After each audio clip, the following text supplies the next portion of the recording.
Good morning, everybody. It's 11 o'clock. It's time to start the meeting. I hope everybody is safe out there and healthy. Once again, stay with your family, friends, and neighbors during this time. As you realized that when we started this, it was in the beginning of the COVID-19 phase one, and this was an opportunity to let everybody know what the city was doing during that time and answering questions having to do with that. If you are on the chat, please put your name in there so we know who's on the chat.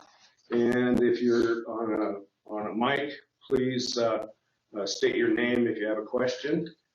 A few updates that we have today. We're doing some crack sealing up at the golf course. We're sealing that area between the street and the concrete curb.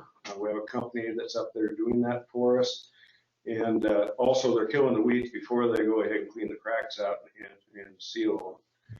There is an opening on the library board, and that has been posted. So if you have interest in that, please do your name and a letter of interest to the City Hall. We would appreciate it. City Hall is open. The construction in the entry area is complete, and we feel that it went really well there. We still have a little bit more to do. We have a couple pieces put on the edge there, but the barrier between the staff and the people that come into City Hall. Once again, if you have a water sewer payment, we would prefer that you put it in the drop box, which is on the west door. There's signs kind of pointing you that way, and we would appreciate that. We have a work session coming up June 23rd at 6 o'clock. It'll be about a 2-hour session. We do have some action items on that agenda, such as the tax ordinance, and actually a use of city-owned property is on there. No? No, well it is, but not for action. Not for action. The claims, the second round. Oh, we have claims also on there. At the end of June, we're really cleaning up the budget, and so we're paying the claims that have come in, and so we'll be okaying those claims at that time. City Court is in session, and that's going really well too. Once again, we're planning on having a budget meeting open to the public in July. Once we get these claims paid and we get some final numbers, we'll have a little better idea on where that budget is. That the working budget is available online at our city webpage. And that, of course, that is a work in progress. So we work on this every day to make sure so that we're staying ahead of all that. Once again, the resort tax ordinance passed the first reading and public hearing, and it is on the agenda for the work session for the second reading. Bring you up to date on the COVID-19. Carbon County has 3 new cases that came in this week, so we're up to a total of 9. We did have the testing last Friday. That went really well. Somewhere around over 900 people got tested, which really worked out well. The National Guard had that dialed in really good, very organized, and was done really well. There was some very impressive lines up there when I was up there on Friday. Bring you into what's happening around town. As you know, the rally has been approved by the county, and the farmers market has been approved. So please go to the farmers market this Friday and support those people. The parade has been canceled, and the people of the community are really coming around trying to come up with different ways to help the people on the 4th of July. And into that, we'll work right into that. I have a person here that's going to help us with, so you can understand what we're working on as far as the 4th of July and what those plans are. They've been working with MDOT, and I'm going to turn it over to Tim Weimer right now, and he'll fill you in on what the plans are.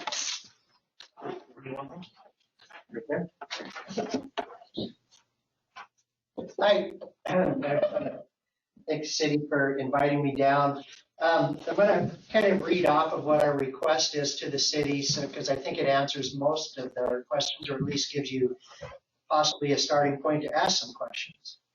So we're requesting a closure of Broadway from 9th Street to 14th Street on July 4th from 8 a.m. to midnight. We also have a backup plan to close it from 11 a.m. to 10 p.m. The important thing to note is this is not an event, it is a street closure. The stores, restaurants, and bars on these blocks will be able to utilize the sidewalk and street to extend the service area of their businesses. Establishments that serve alcohol will be required to provide a barrier and secure the designated space in front of their businesses. We are asking the city to allow open container in these areas during the hours of the closure. No alcohol will be permitted to leave the space set up for the individual licensed businesses. So we're going to keep it open. The goal is to increase the capacity of these businesses. They're at 75% capacity. We all know that the 4th of July is going to be a busy weekend, especially with it being on a Saturday. So our goal is to give the bars and restaurants the ability to take care of the people that are in town without having long waits. I realize that this is a request that requires a quick turnaround, but I want everybody to be rest assured that there's been a lot of work completed and more scheduled for the days ahead. We're working closely with the city for routing and parking.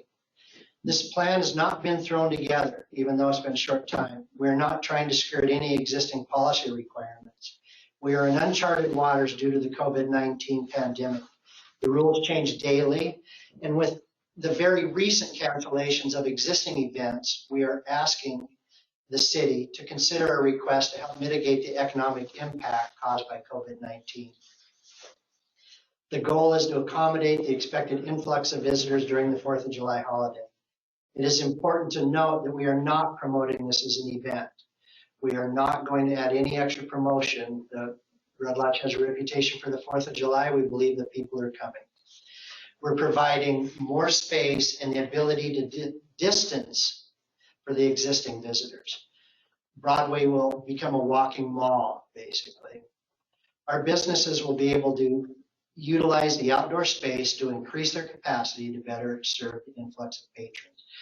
We've been in constant contact through this week with state, city, and county officials. We've talked to the DES, county health, city attorney, city planner, the chief of police, and we're between the MDT, and between all of us, you know, everybody has an idea, and I think we've come up with a really good workable plan to safely close the street and allow people to social distance or self-distance themselves. So that's kind of the gist of it. If there's any questions or comments that people have? I think that sounds like a great. Mayor Pete Kelly. Yeah, Pete. Yes. Good morning, everybody. Has Red Lodge Fire been included in these conversations for traffic control? Yeah, I've been talking with Tom Coons as well. He was probably the first to talk to get this started. Thank you.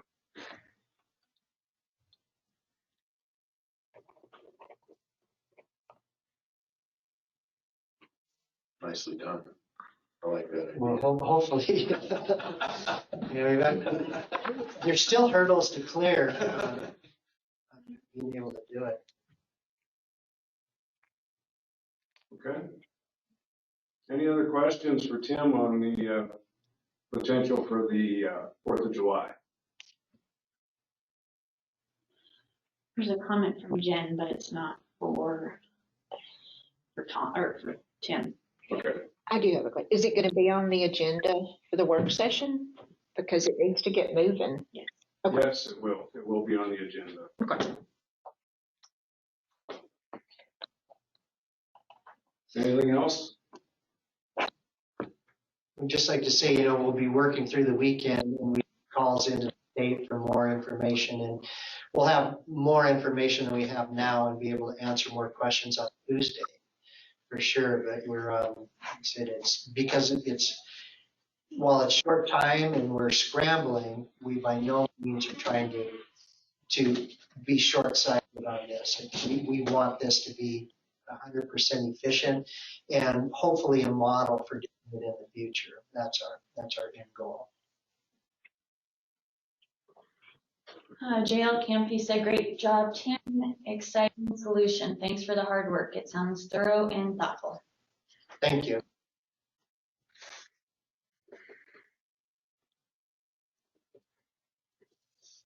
Yeah, I agree. I really mean, yes. Okay.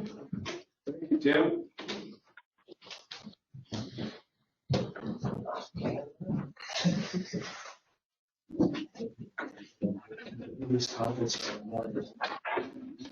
Oh, I see. We gotta sit in front of the camera, don't we? No. No? Oh, okay.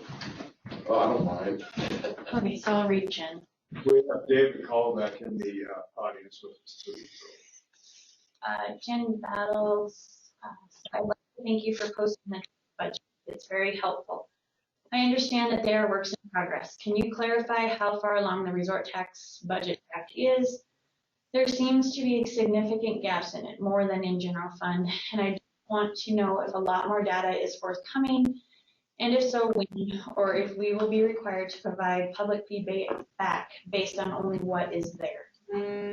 So the resort tax, we're still working on that. Our main focus right now is to have the ordinance that passed. That gives us a better indication that what kind of money we're going to have. At this time, we're cutting that budget from last year by 50%. So we're looking at about 400,000 in the resort tax. As far as revenue, As what we're projecting. as far as revenue. coming And in. once again, that's July is usually the largest month for getting that, and that when we see those results, we'll have a much better idea. We'll keep updating that budget document as we move along. We have a department head meeting next Thursday, and at that time, we'll be going over it's mainly a budget meeting with them to see where we're at.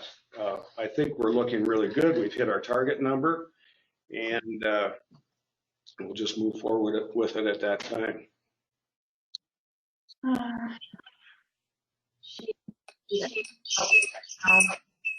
Appreciate that.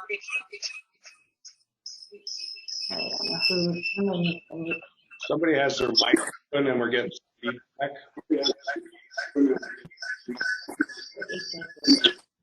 Hope Smith. Oh, So there's another thing from Ellie Elliott. mhm. On behalf of an emerging group of Red Lodge community members, I'd like to know about the council at its June 9th meeting regarding buildings by a Red Lodge police officer. Just to clarify, this is a request about personnel matter. We are not asking for more comment on that. What is the plan to respond to the broader requests made? So as I said before, that our officers are still following their mission statement, and we have plans for bringing in a social media class as soon as that person is able to travel for work. That person right now is under just through her employer, and we will be doing that as soon as possible. As you know, over probably the past year, that Chief Wells has had put on several coffees with the police, and we've held them at all different times of the day, in the morning and the evening. He's done them at the high school, which was very well participated in. In fact, they actually extended the time period for that one so that more of the kids at the high school could ask questions and talk with our officers. We're always trying to promote the police department to do these kinds of things so that the public gets to meet them, get to talk with them, voice their concerns, voice whatever their questions are. We make sure that those officers are there to answer those. Most of those are held, and the sheriff department actually comes to them. We've had the Fish and Game come to them also. So we really try to promote that. Of course, now we're in the phase 2 of the COVID-19, and it doesn't make those things very workable. I will be working with Chief Wells next week on seeing what we can do for more public outreach, and we'll be working forward on that. And that's the best that we're doing right now. Okay, Wayne Stevenson, what city resources will be most impacted with a 50% reduction of resort tax? Actually, the resort tax has been used for major infrastructure projects. Last year, we moved money towards the Hagen Waterline project. And so just those types of projects, the infrastructure projects, are going to be scaled back, and they will not be funded. Once the ordinance is passed on the new resort tax that the voters voted in, the 3% and the 1%, the 1% is earmarked solely for stormwater project, which is an infrastructure project that has a total of probably $11 million in cost. That has been divided up into different phases. We're in the process of trying to secure some funds from the state with some forgiveness for phase 1. And whatever we can use out of that resort tax to funnel towards that project or the matching funds for that project, we'll be looking at that very closely. As you know, with the new 3% that we're able to, once the ordinance passes, we're able to use some of that money for parks, maintenance and upkeep, and a number of other smaller projects, which really helps relieve the problems that we've had with the general fund budget, not having enough money to really maintain and keep those parks up. What's really happened is we've had pretty much 3 years of deferred maintenance because of funding. And of course, parks is one of those areas where it's you don't notice it right away, but after 3 years now, it is definitely showing some wear and tear. So we'll be able to use some of that money out of resort tax for keeping those parks up. Nate Davis asks, could you summarize in your own words your understanding of the core tenets of public concerns involving Officer Stuber and Chief Wells? Why do you think these two issues have evoked consistent and ongoing public outcry? What do you think is most needed from you as a leader of our community right now? So we've had about 3 weeks of all these same questions. So what I'm going to do at this time is I'm going to read a statement. I understand that some of the members of the community have continually expressed their fears and concerns over the post by a Red Lodge police officer that was made on his personal Facebook page. The post was not made while on duty or made as a representation of the city of Red Lodge or the RLPD. The Red Lodge Police Department is held to the highest standards of fairness and honesty in all dealings with each and every individual they come in contact with. I would like to reiterate that no officer has been accused of denying anyone's rights. This was a Facebook post and in no way reflects the city or the RLPD's position or goals. I will say that the investigation in the Facebook post and complaints filed against the officer, chief, and RLPD as a whole have concluded. As I have said numerous times, employee matters are not public record. Montana law protects the employee's rights. There are demands being made that are not feasible.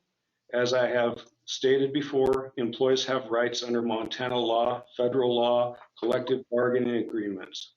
These are areas that, as the employer, cannot be violated. Transparency is something that is not always possible. I say that In this regard, actions taken by the city when a complaint against an employee is not made public knowledge.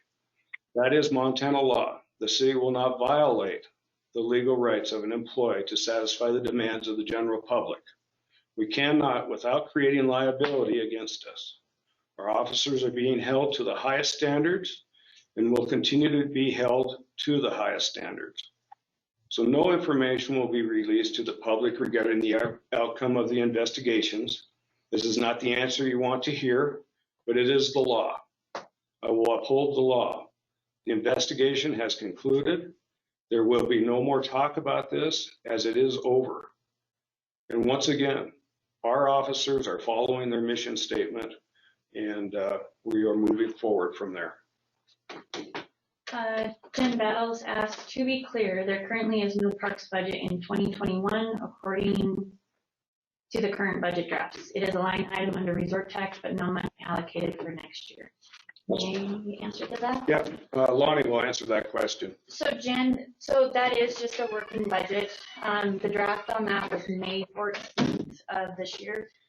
But with waiting on the resort tax, if it was going to get passed or not, we kind of have held off. So like the mayor said, when we meet next week, us department heads, we really focused on the general fund budget first because of waiting to see on the resort tax. So hopefully we'll dive into that and we'll have a new updated draft for the public, hopefully by Friday or early of the following week. So After that department head meeting, we'll get that on the website just as soon as we can.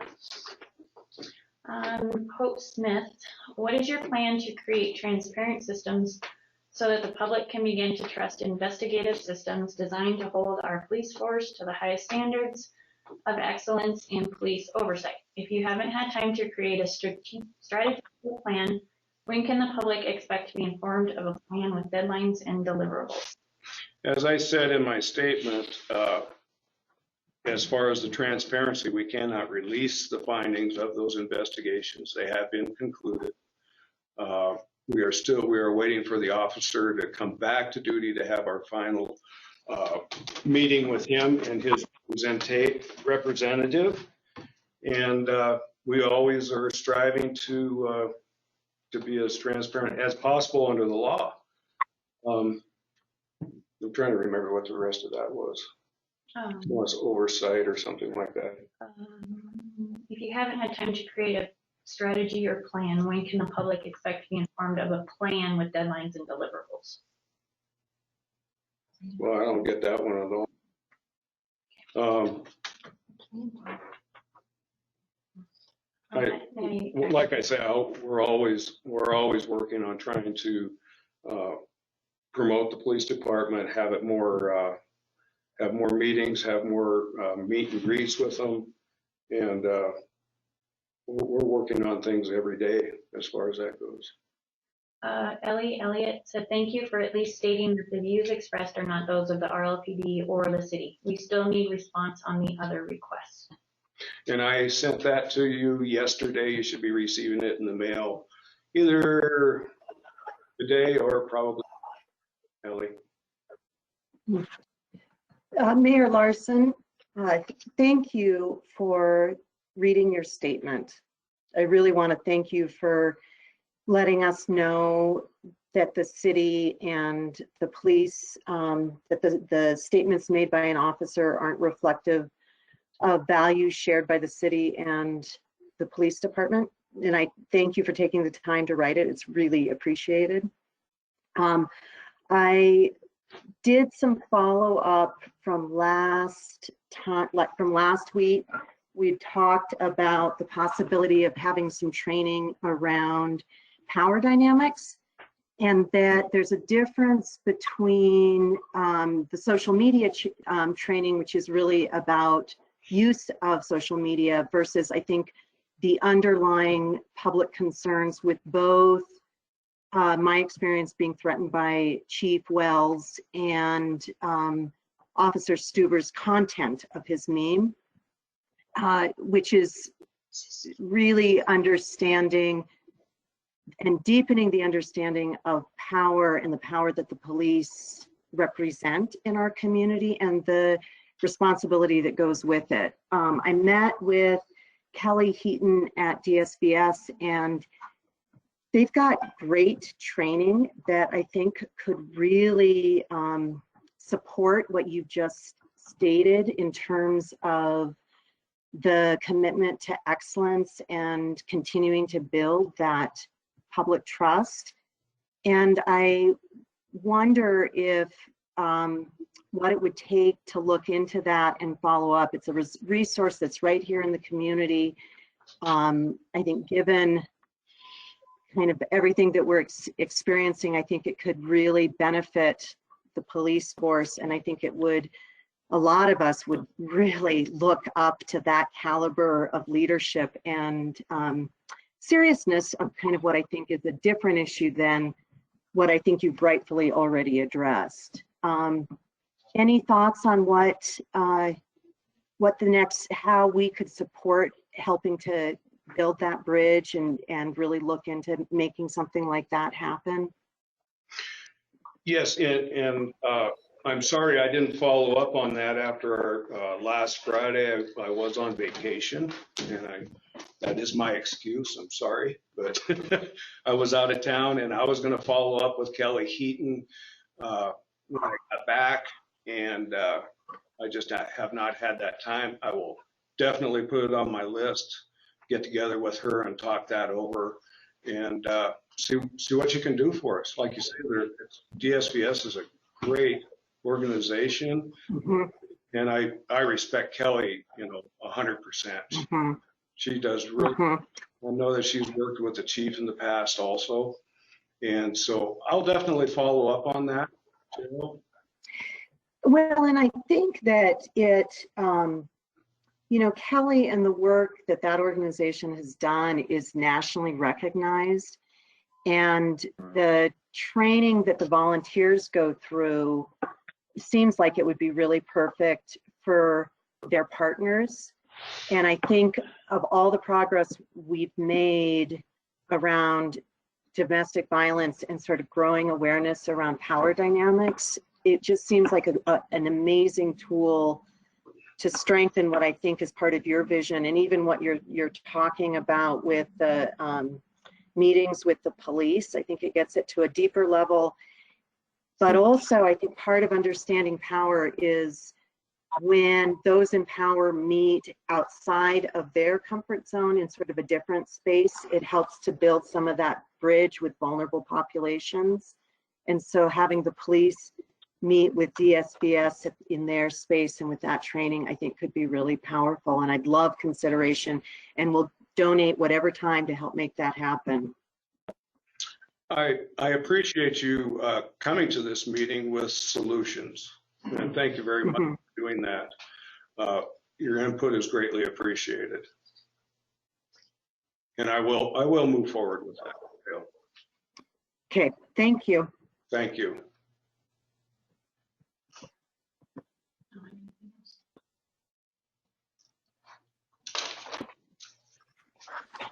Well, I think we're at the point where we could wrap this up. I appreciate everybody who's on the GoToMeeting. I think these are very helpful. It's a great way to get information out. And once again, thank you for bringing solutions.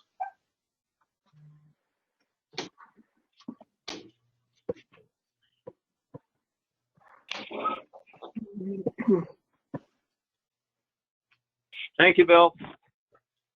Thank you.